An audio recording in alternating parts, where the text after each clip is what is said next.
This happened when I was 5 years old. Unfortunately, I can't remember a lot of the details, but my parents helped me fill in the gaps. I was in daycare because my father was our main source of income, and my mother was just beginning to work her way up the ladder at her new company, so she could not afford to take any additional time off after her maternity leave was up.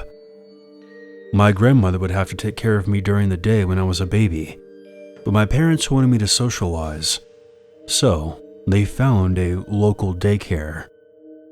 I initially had trouble making friends because I was a very shy child, but for some reason a girl named Bella insisted on trying to get me to play with everyone else.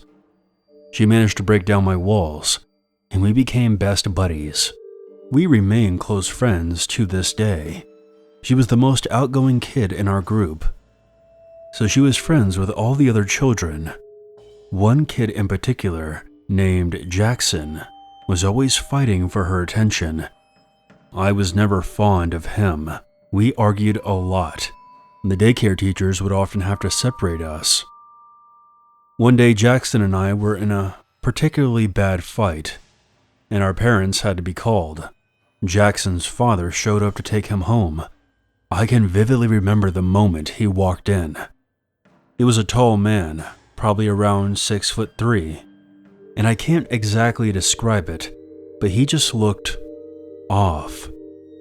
Something about him struck real and genuine fear into me. I think it was because of how lanky and malnourished he looked. He almost moved like something pretending to be human. When they greeted him and explained the situation, they pointed me out. He looked at me with an expression that I still can't quite figure out. His face didn't really move much, but it seemed like he was going back and forth between anger and indifference. He just stared a hole through me until an obviously fake smile spread across his face. Well, as long as there was no blood, I think we can let it go.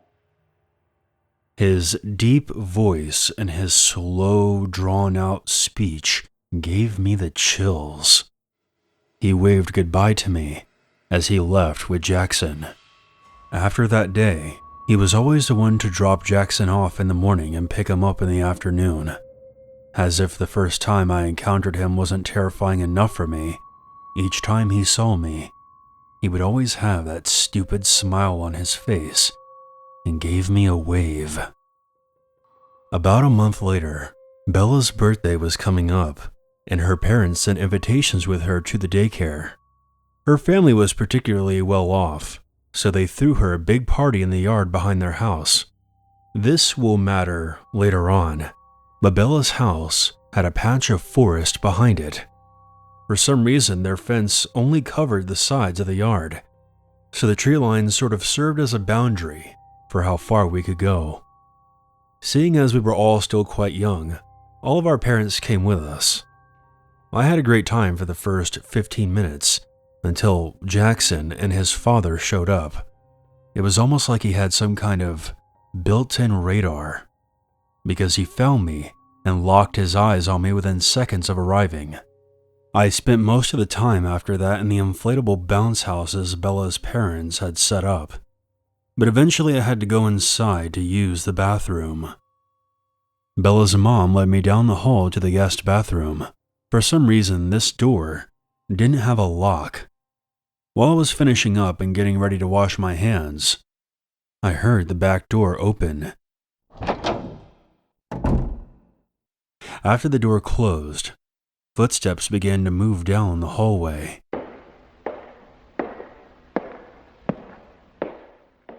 By some miracle, little me was smart enough to realize these steps sounded like the long, slow steps that Jackson's father took. I don't know for sure if it was him, but I couldn't fathom who else it could have been. I began to panic and hid in the small towel closet. Either Bella's mother had assumed that I was already done and was back outside, or he ignored whatever she told him because the bathroom door creaked open. The fear I felt in that moment of not knowing what was happening on the other side of that closet door is something I don't think any human should have to experience. I heard him opening the door all the way and stepping into the bathroom. He must have been looking around for about 15 seconds, but to me it felt like an hour. I heard him opening the cabinets under the sink. He moved around until the only place he hadn't checked was the closet I was hiding in. My heart was pounding at this point, and if I just hadn't used the bathroom, I surely would have pissed myself. I saw the shadows of his feet in the crack under the door. I'm assuming right before he opened the door, there was a loud commotion as the back door opened, and a kid was crying loudly. Jackson's father left the bathroom, and I breathed a sigh of relief. I waited for a while before coming out, quickly washing my hands and leaving. The commotion was over a boy whose name I've since forgotten. He had run into another kid without looking and had fallen onto a pretty sharp stick. Once I was back outside, I was on high alert, constantly aware of wherever Jackson's father was. Oddly enough, he seemed to forget about me. He didn't look at me, and just socialized as best he could with the other adults. Bella's party is in early December, so this was around the time of year that the sun was starting to set really early. Once it started to get dark out, we played hide and seek. I guess I regained my courage because I had forgotten all about Jackson's father and ran into the trees to find a hiding spot. We designated a line that you couldn't go past, so I found a bush that was just barely in bounds. I listened to the other kids whooping and hollering as they were found, and watched what I could from my spot. This bush grew in a very odd way, so I was almost able to climb inside of it. It was only partially covered from above, and mostly covered on its sides. Bella's parents yelled that once we were finished, we should come inside and watch a movie. Most of the parents, with the exception of Bella's father and 2 other men, went inside. I guess they were out there to keep an eye on us, but they weren't paying a lot of attention. I must have been one of the last hiders remaining at this point. It was very dark out now. Bella's mom had brought flashlights out for the seekers. The seekers were now beginning to move closer to where I was, because I could see them every now and then. I overheard one of them saying that the trees were the only spot left. There was the sounds of twigs snapping, and the crunching of the now long dead autumn leaves. I thought for sure it was one of the seekers about to close in on my spot. I tried to be as still as I could and blend it into the bush. I then heard 2 more sets of steps approaching from different directions. These were fast and light steps coming from my left and right. I was trapped.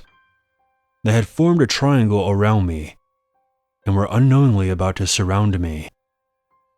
It then hit me that the steps behind me were not only out of bounds, but they had also become almost silent as soon as the 2 sets on either side of me had appeared.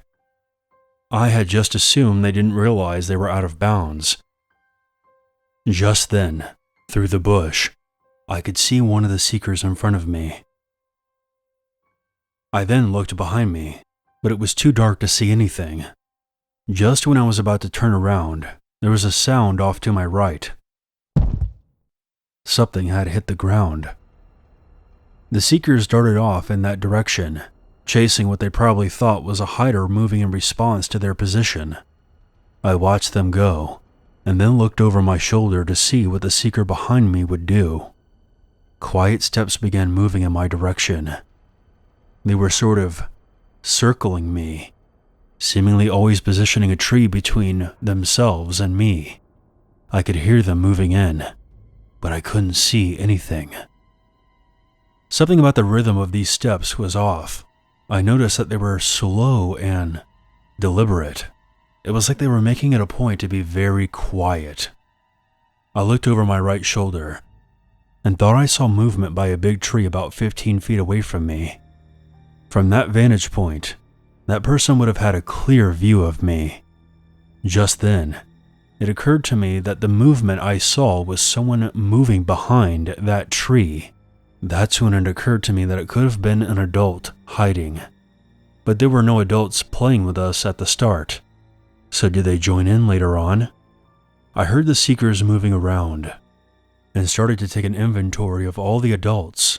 There were only 3 of them outside and the rest were inside. Just then, I remembered Jackson's father and realized that I hadn't seen him at all since we began playing. Right when this occurred to me, the footsteps quickly approached, and right when I was about to turn to see what it was, a hand covered my mouth and an arm wrapped around my upper body. Jackson's father had gotten me. He sat down and pulled me back into the bush. I was squirming and trying to break free, but he was too strong. He got right in my ear and whispered, "No one will ever find you." I began to cry and scream into his hand, but it was no good. I reached down trying to find a rock or a broken root, something, but there was nothing. He grabbed me harder and forced me to be still when one of the seekers began moving back in our direction. I knew that I couldn't let this one last glimmer of hope go to waste, so I began searching again for something to alarm them. I reached behind me and realized that I could get into his pocket. And one move, I quickly grabbed his phone, yanking it out of his jacket, and then threw it a short distance away. It hit the ground with a thud, and the kids ran toward us. Jackson's father let go of me, and I exploded out of the bush. The kids laughed and tried to taunt me that they had won, but I pivoted and ran towards the house as fast as I could. They had no idea what was going on, but they followed me. Bella's father caught me by the shoulders and asked me what was wrong. I tried as hard as I could to explain, and I guess he got some semblance of what I was trying to say, because the 3 men immediately stormed off into the trees. Jackson's father went running off, and they chased him, but couldn't catch him. My parents immediately brought me out to the car, and we went home.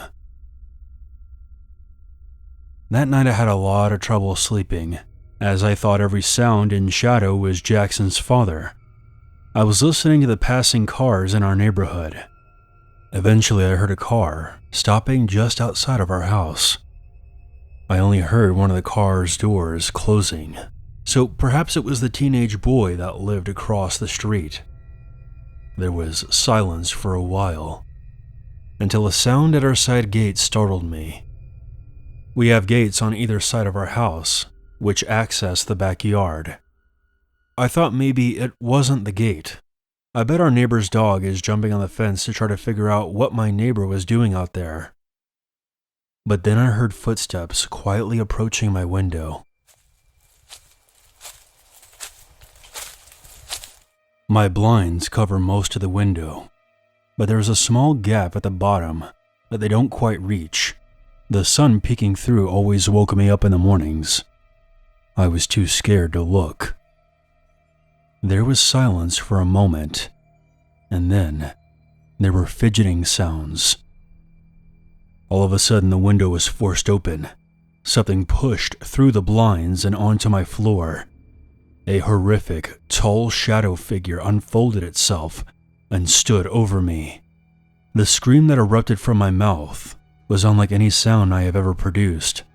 I backed into the wall, still shrieking. The figure laughed at me.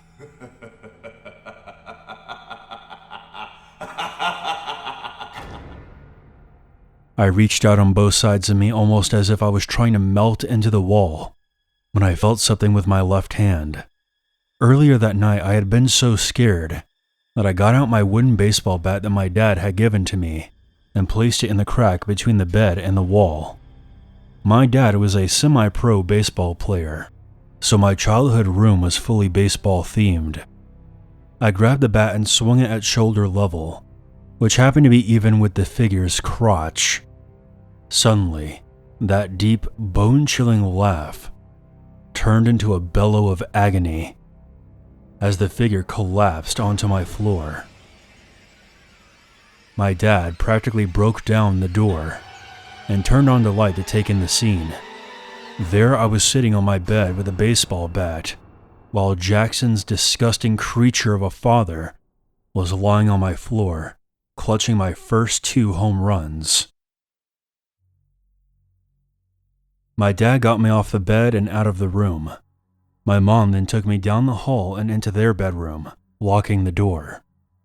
My dad turned back to face the pitiful sight on my floor and threw in a few more kicks for good measure. Apparently, when he ran off from Bella's party earlier that night, he then got in his car and sped off. He then waited in the woods until he saw us drive past, then followed us home. We were all too frantic to even notice. Once he found out where we lived, he returned later that night. Thankfully, after this last incident, he was arrested, and nothing like this has ever happened to me again. Despite Jackson's father receiving a very hefty sentence, we moved away. I just couldn't handle living in the same place that I experienced something so traumatic. Fortunately, Bella's family was also about to move. We didn't know this at the time, and we ended up in the same city, so I still got to grow up with her. I'm 19 years old now, and I still sleep with the TV on because of this. Outside of that, my life is unaffected by my experience. I guess the moral of the story is to teach your kids to be vocal about things that bother them, and to not brush them off when they say that there is a monster in their room, because there's always a small chance there just might be one.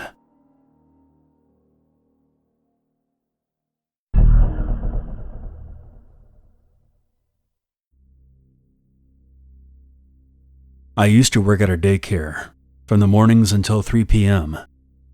I would watch after the very small children until the elementary school kids arrived. This took place a few months ago. The daycare I worked at had a basketball court at the base of a hill that was situated next to a major road. I had taken our 5th graders down to the basketball court and everything was fine at first. I'm watching over the kids and occasionally glancing at the road because although we're separated by 2 different fences, a dedicated individual could climb over both. The daycare was located in a very wealthy area, but we did occasionally have some homeless addicts wander into the parking lot. You never know what those kind of people could do. I got distracted, trying to defuse an argument that had broken out between 2 of my boys, when a few kids ran to the fence and were waving frantically. So I turned to look, assuming that they had seen some other teacher leave. Instead, I saw an unfamiliar gray car with the hazard lights flashing. The passenger window was rolled down, and a woman with red hair was leaning over the driver's side seat and waving at the kids. I shooed all the kids away, not liking this uneasy feeling I got. They all assured me that they knew who it was. It was an old teacher, but from what I heard about previous employees, I didn't recognize her. And at that point, I had been there for about a year. The woman made eye contact with me just for a moment. She didn't appear to be threatening, but she did look remarkably unhappy. After what felt like a lifetime, but could have been no more than a few seconds, of her just staring daggers at me, she drove off. The entire situation felt very bizarre, so I called for an administrator on the walkie-talkies we had. My supervisor and the assistant director of the daycare came shortly after, and I explained to them what happened. They called over one of the boys who greeted the lady. He again explained it was an old teacher who used to work there, and she would drive by and frequently stopped on that road to say hello. The director asked him to describe her, and when she listened, she frowned and said that she was going to check the cameras. After closing time, the assistant director told me that there had never been an employee there matching that description, and she didn't recognize her or her vehicle on the cameras. She couldn't catch the plates of the car, so we didn't have much information to give to the police. Not to be too dramatic, but this story freaks me out, because this woman had stopped by the daycare enough for the kids to recognize her. It's also very unsettling where her car was positioned on the road. We have plenty of cameras filming the entire property, and many of them catch that road, but she always parked in such a way that none of our cameras could catch her license plate. It felt very deliberate. For clarification on a couple of things, we did notify the police, but we never heard back from them. And even though I don't work there anymore, I do still have a few friends who do work there. The woman has not been noticed since last November, which is when this happened. I have no idea what that lady is up to, but I hope she never returns.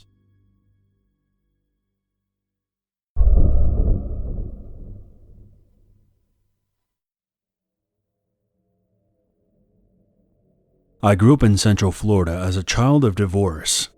The separation between my parents was not a smooth one. In fact, it was a nightmare. The mid to late 90s was not a good time for my family. The year was 1997, and I was 5 years old. I had to attend daycare down the road from my mom's job. Since I was very young, I don't remember a whole lot of what happened, but I can piece together the fragments of what I can remember and my mother's recollection of the events. One day all the kids were playing outside.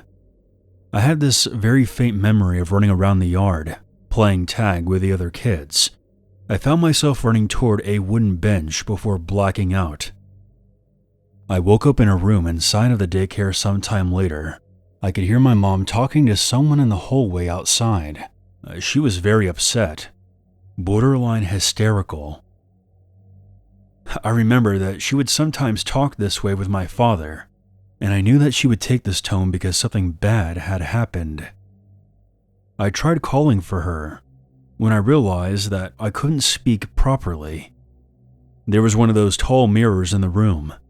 When I got up and walked over to it, I saw a bandage that was right below my mouth, covering my chin.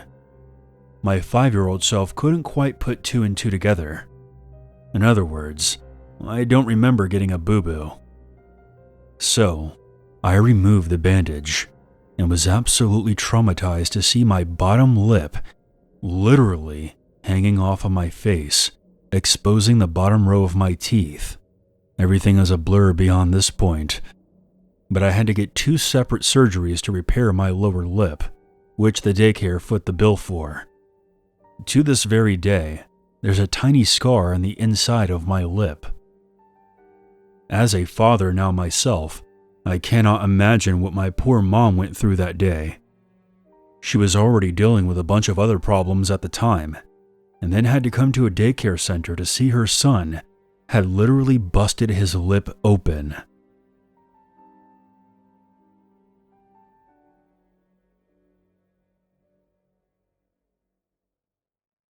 There's always a reason to be afraid.